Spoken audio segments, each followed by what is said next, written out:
भक्तों को भगवान की तरह दिख रहे हैं और दुष्टों को काल प्रतीत होते हैं। तो वहीं अक्रूर जी पहुंच गए।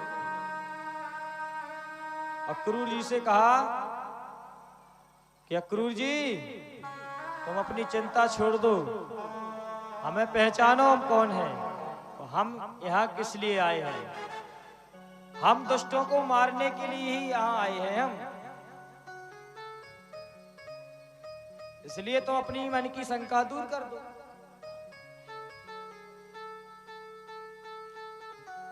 भगवान ने एक लीला और दिखाई कि अक्रूर जी महाराज जैसे ही डुबकी लगाए तो वही कृष्ण नीचे दिखे, और बाहर आए तो वही कृष्ण बाहर दिखे।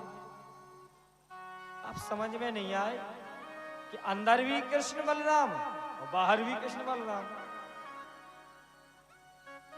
तो हाथ जोड़ करके प्रार्थना की, बोले प्रभु ये क्या लीला है। तो बोले चक्कर में मत पड़ो, अपनी शंका को दूर करो, यही समझो कि तुम्हारा मथुरा का राजा कंस है, बोले अंतिम सांसें गिन रहा है, शीघ्र ही हमारे हाथों से मुक्त होने वाला है। तो महाराज अक्रूर जी की चिंता दूर हो गई और उनका संकट टल गया और प्रसन्नता से चलने लगे। महाराज गुप्तचर द्वारा कंस को पता चला कि कृष्ण बलराम शीघ्र ही मथुरा में प्रवेश होने वाले हैं। महाराज उसने चारों तरफ अपनी माया बिछा दी, चारों तरफ सिपाही लगा दिए, कुबलिया पेड़ जैसा हाथी लगा दिया। और जैसे ही मथुरा में प्रवेश किए श्री कृष्ण बलराम, तो उनके रहने के लिए भी यथास्थान बढ़िया भव्य स्वागत के लिए कहा कि बढ़िया उनको अच्छे कक्ष में ठहरवाओ। तो कृष्ण ने कहा नहीं, हम ये मथुरा शहर घूमना चाहते हैं। तो नंद बाबा ने कहा देखो कृष्णा, बलराम के साथ में रहना और यहाँ ऊधम मत मचाना। यहाँ यदि ऊधम मचाओगे तो संकट में पड़ जाओगे। बोले नहीं बाबा, नहीं मचाएंगे। यदि वो जो व्यक्ति जानबूझकर यदि हमसे उलझेगा उसको छोड़ेंगे नहीं, और हम किसी से अपनी तरफ से किसी को हम कष्ट नहीं देंगे।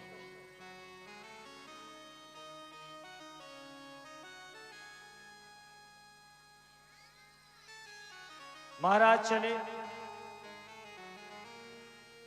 चलते चलते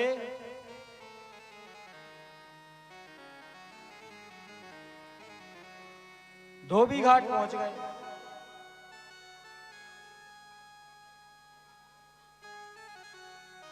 तो एक धोबी था, वो कंस के वस्त्र धो रहा था। जो साथ में ग्वालवाल थे ना कृष्ण बलराम के साथ में,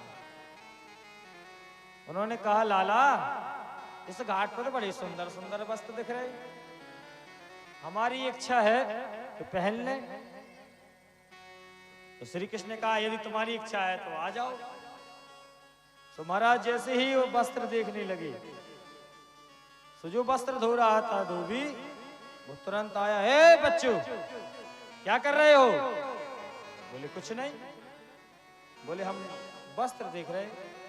अच्छा, गांव के गंवार गाय बछड़े चराने वाले राजाओं के वस्त्र का शौक रखते हो। महाराज वो तो उल्टा सीधा बोलने लगा। तो भगवान श्री कृष्ण ने कहा देखो हमको वस्त्र दे दो, हम तुमसे उलझना नहीं चाहते। उसने कहा देखो यहां से भाग जाओ, नहीं तो मैं डंडे से पीटूंगा तुम लोगों को। अब महाराज उस धोबी से भगवान का पुराना हिसाब पड़ा था। श्री राम युग में जब श्री राजा राम अयोध्या में राज करते थे, तो इसने माता सीता को झूठा आरोप लगाया था। इसने झूठा आरोप लगाया था, इसलिए उनको पुनः वन में जाना पड़ा था। लेकिन उस समय भगवान अपनी प्रजा का पालन पुत्र की तरह करते थे, पुत्र की तरह मानते थे। श्री राम के द्वारा किसी प्रजा को किसी प्रकार का कष्ट नहीं हुआ।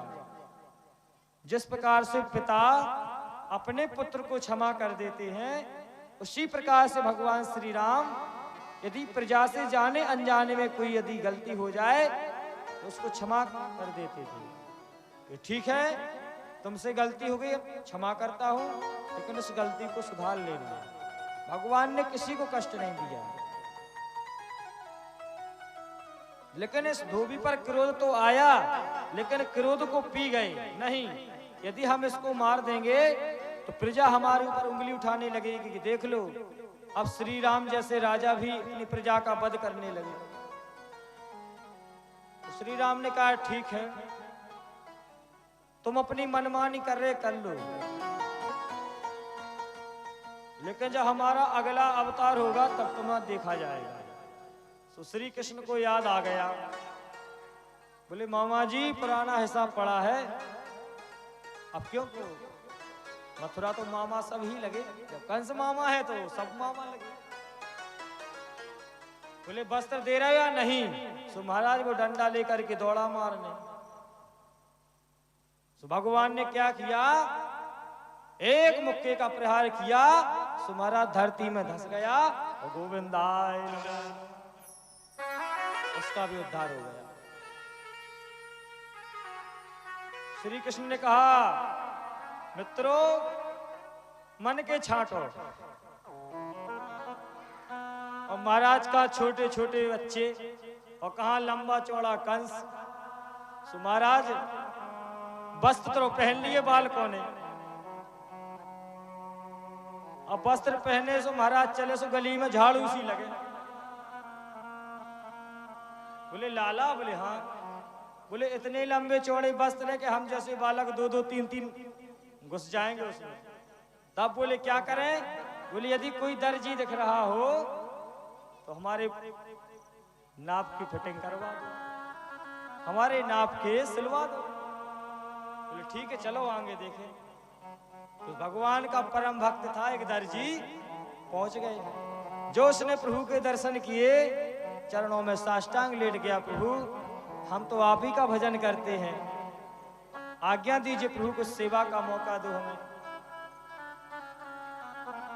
भगवान ने कहा ये सब वस्त्र इन सबके बिल्कुल नाप के सिल दो। महाराज तुरंत उसने वस्त्र नाप के सिल दिए। बोले प्रभु कृपा करना। बोले वरदान मांग लो।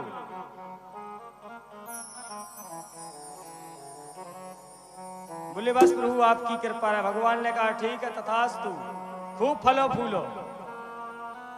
महाराज जितने का कपड़ा उतने की सिलाई, खूब फल रहे दर्जी। बोलो भक्तवत्सल भगवान की। अब धीरे धीरे आगे बढ़े तो क्या है, बलराम जी ने कहा भैया बहुत अच्छी सुगंध आ रही है, कहां से आ रही है? ऐसे चंदन की खुशबू तो हमने आज तक नहीं देखी। तो सामने एक देवी चली जा रही थी, शकल से तो परम सुंदरी थी, लेकिन शरीर से कुबड़ी थी। इसका नाम था कुब्जा। तो जैसे ही वो सामने से आई और निकल ही रही थी, तो श्री कृष्ण ने कहा हे देवी सुंदरी, ये चंदन हमको लगा दो, कहाँ ले जा रही हो? बोले हम महाराज कंस को ले जा रहे हैं। बोले तुम कौन हो जो हमको सुंदरी बोल रहे हो? हम दिखने में तो कुबड़ी हैं, उपहास करते हो सुंदरी। भगवान ने कहा यदि तुम हमको चंदन लगा दोगे तो हम तुमको बिल्कुल सही कर देंगे। और जो उसने प्रभु की तरफ देखा तो मानो उसके अंदर की भक्ति जागृत हो गई और हंसने लगी। बोले प्रभु आप ही वो परमेश्वर हो जो ब्रजमंडल में अपनी लीला दिखा रहे हो। अरे मैंने इतने वर्षों तक कंस की सेवा की, उसका कोई लाभ नहीं मिला। जब साक्षात भगवान ही हमारे सामने खड़े हैं तो ऐसा मौका मैं नहीं गंवाने वाली। तो महाराज भगवान श्री कृष्ण और बलराम सभी को चंदन लगाया और हाथ जोड़ करके प्रार्थना करने लगे। तो भगवान ने क्या किया, अपना दाया चरण उसके चरणों पर रखा और अपने दाहिने हाथ से उसकी ठोड़ी को उठाया तो महाराज वो टेढ़ी थी जो कई जगह से वो एकदम सीधी हो गई, और जो स्पर्श किया अपने हाथ का कर कमल का, महाराज परम सुंदरी हो गई। महाराज खुशी के मारे कुब्जा नाचने लगी। कहा प्रभु चरण पर करके कहा कि प्रभु हमारे घर चलो, हमारे ऊपर कृपा करो। तो भगवान ने कहा कि अभी तो नहीं आएंगे, हमारा तुम इंतजार करो, जब हम अपना कार्य पूर्ण कर लेंगे तभी आ पाएंगे। अब महाराज चलते चलते भगवान श्री कृष्ण और बलराम उस जगह पहुंच जाते हैं जहां धनुष रखा हुआ है कंस का। महाराज बहुत धनुष के पास में बहुत तगड़े सिपाही लगे हुए हैं सुरक्षा के लिए। धनुष पे कंस का बहुत सुरक्षा बल लगा हुआ था। तो घूमते घूमते वहीं पहुंच गए। जो धनुष की पूजा करने वाले ब्राह्मण थे उन्होंने कहा चलो हटो यहां से, तुम कहां से आ गए हो, दूर से दर्शन करो। तो हाथ जोड़ करके कहा महाराज अब आ ही गए, हमको दर्शन कर लेने दो। उसमें से जो वृद्ध थे ब्राह्मण देवता बोले ठीक है कर लेने दो दर्शन, तो चले जाएंगे। वो महाराज जो दर्शन किया, क्या महाराज हम धनुष को छू सकते हैं? बोले कर लो स्पर्श। जो छुआ और प्रणाम किया, महाराज क्या है धनुष को उठा सकते हैं? ब्राह्मणों ने कहा है इस धनुष को पता है बड़े बड़े राजा नहीं उठा पाए, कंस जैसा महायोद्धा इस धनुष को तिल भर नहीं हमसा पाया, तुम बच्चों से क्या उठेगा धनुष? और महाराज उस धनुष के पास जितने सिपाही थे, जितने लोग खड़े थे, वो उपहास करने लगे, भगवान की हंसी करने लगे। तो बलदाऊ जी से कहा भैया क्या करें बताओ। बोले भाई अपना काम करो। बोले ये भोलेनाथ का है, भगवान शिव का है धनुष, तो बोले अनुमति मांग लो ना। नेत्र बंद करके भगवान भोलेनाथ से प्रार्थना की कि हे प्रभु आपका धनुष है, क्या आज्ञा दे रहे हैं आप? भगवान भोलेनाथ ने मुस्कुराते कहा प्रभु दिखा दो इनको ताकत अपनी। भोले बाबा से अनुमति मिली। तो महाराज उस धनुष को श्री कृष्ण ने ऐसे उठा लिया जिसे कोई सहज में फूल उठा लेता है। महाराज जैसे ही वो धनुष उठा, भगवान ने हाथ में ले लिया। जो हंसी कर रहे थे, जो उपहास कर रहे थे, महाराज सभी की आंखें खुली रह गए, स्तंभित रह गए। वो बोले गजब हो गया, गजब हो गया। जिस धनुष को बड़े बड़े योद्धा, बड़े बड़े पहलवान तिल भर नहीं हुमसा सके, इन्होंने एक फूल की तरह उठा लिया। और महाराज जैसे उठाया, और धनुष को जो प्रत्यंचा चढ़ाई, धनुष दो जगह से टूट गया।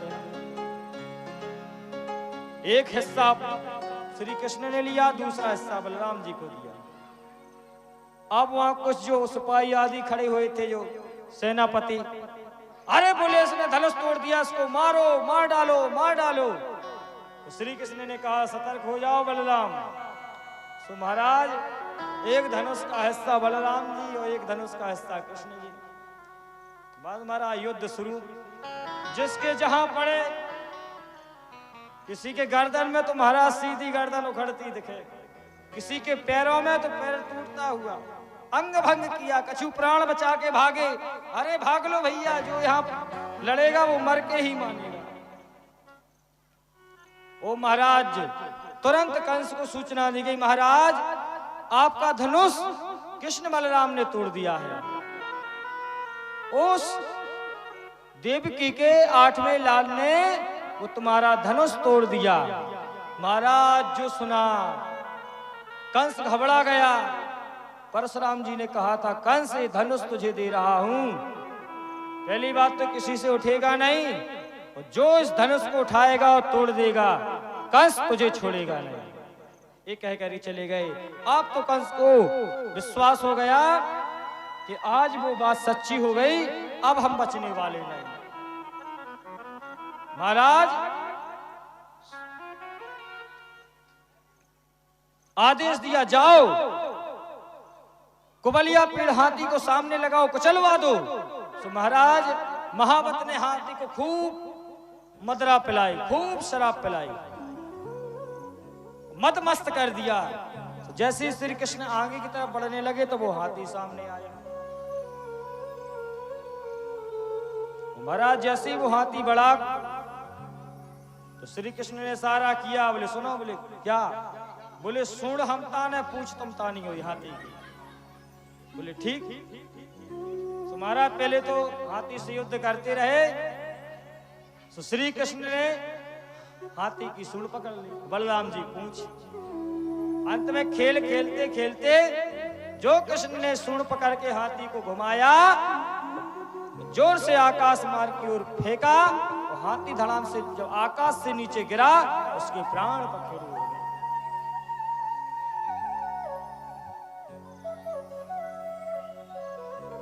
अब भगवान श्री कृष्ण और बलराम चलते चलते मल्लशाला में पहुंच गए। बड़े बड़े पहलवान खड़े हैं महाराज, ऐसे ऐसे पहलवान कि उनका सामना करना बड़ा कठिन है। महाराज मल्लशाला में सभी बैठे हुए हैं। आज की भाषाएं बोलते हैं दंगल। जहां दंगल लगा रहता है तो कितनी भीड़ होती है, इसलिए उस मल्लशाला में चारों तरफ बैठे हैं लोग कुश्ती देखने के लिए। नंद बाबा आदि सभी बैठे हुए हैं कि चलो भैया आज दंगल देख ले।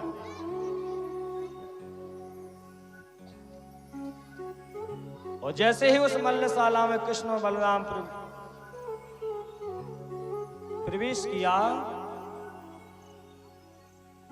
तो कंस सबसे ऊंचे सिंहासन पर बैठा था। तो कंस बोलने लगा, ए कृष्ण, ए बलराम, मैंने बहुत सुना है कि तुम भी बहुत बड़े योद्धा हो।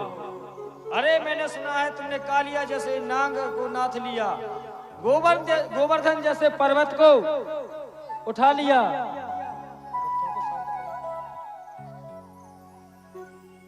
तो इसलिए तुम सभा में नहीं बैठो, इधर आ जाओ मैदान में। हमारे पहलवानों की इच्छा है कि दो दो हाथ हो जाए।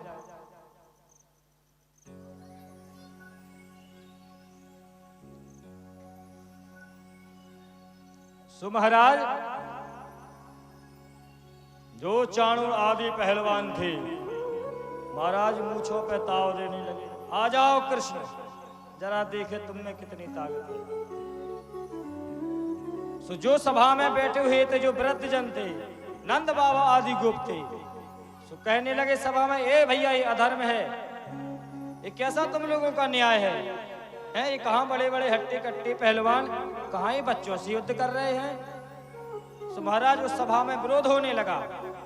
सो कंस ने खड़े होकर कहा, तुम सब चुप रहो। जिसको तुम बच्चा समझ रहे हो, क्या ये असत्य है? इसने कालिया नाग को नाथा है, इसने गोवर्धन पर्वत को उठाया है, हमारे धनुष को तोड़ दिया, जो बड़े बड़े पहलवानों ने नहीं तोड़ पाया। तुम इनको बालक बोल रहे हो। हम देखना चाहते हैं कि ये कितने वीर योद्धा हैं। तो भैया सभी सभासद चुप हो गए। तो श्री कृष्ण और बलराम ने कहा, ठीक है मामा कंस, ये भी तुम्हारी इच्छा पूरी कर देते हैं। तो महाराज आ गए। बोले तो फिर आ जाओ, कौन सा पहलवान पहले आ रहा है? तो महाराज आ गए। तो एक पहलवान श्री कृष्ण से युद्ध करने लगा, दूसरा पहलवान बलराम जी से। तो पहले तो आराम आराम से खेल खेलते रहे। तो श्री कृष्ण ने कहा बलराम से, भैया जल्दी निपटाओ, अब काफी पहलवान इंतजार कर रहे हैं। तो महाराज खेल खेलते खेलते पहलवानों को इस प्रकार से घुमा के दे पटका कि महाराज ये धरती में पड़े के पड़े ही रह गए, उठे ही नहीं पाए। तो सिपाहियों से कहा कंस के जाओ इनको एक साइड में रखे आओ, आ जाओ भैया दूसरे, अब जिसकी इच्छा है आओ। महाराज जितने भी पहलवान लड़ने की इच्छा से वहां आए, भगवान ने सबका अभिमान चूर किया। तब अंत में जाकर के कंस के सिंहासन के पास पहुंचे। महाराज कंस ने तुरंत तलवार निकाल ली और जैसे ही कंस मारने को झपटा, श्री कृष्ण ने वेग से दौड़ करके कंस के केस को पकड़ लिया और केस पकड़ करके जो एक झटका दिया, महाराज सिंहासन से नीचे गिर पड़ा और श्री कृष्ण और कंस का युद्ध होने लगा।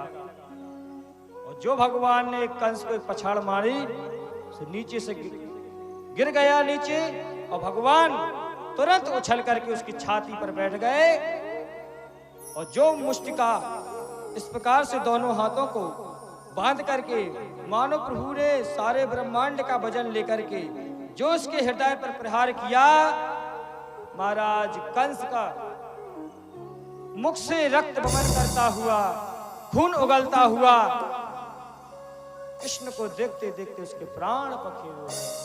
बोले कंस मर्दन भगवान की श्री राधे। अरे ओ भैया ये माइक कर दो चालू। इस प्रकार से भगवान श्री कृष्ण ने कंस का उद्धार किया।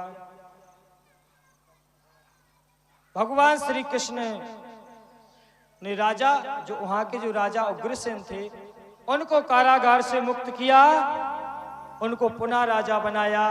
अपने माता पिता वसुदेव जी को कारागार से मुक्त किया, उनको सम्मान दिलाया।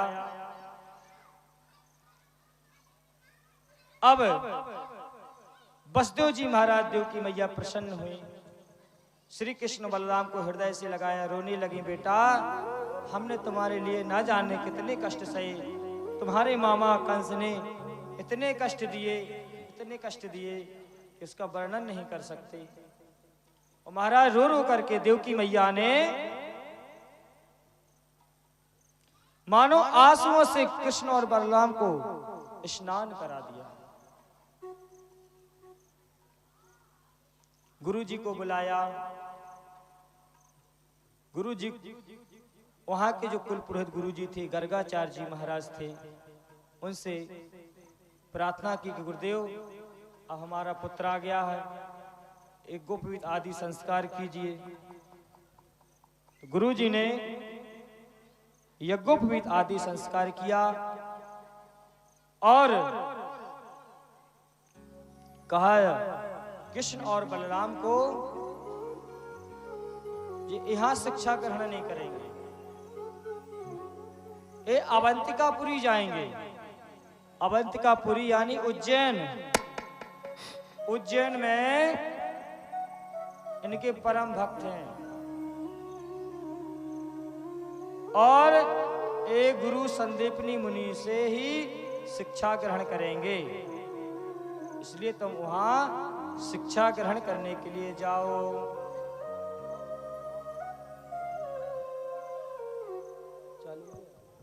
बोलिए भक्तवत्सल भगवान की जय। तो प्रेम से तालियों का स्वागत।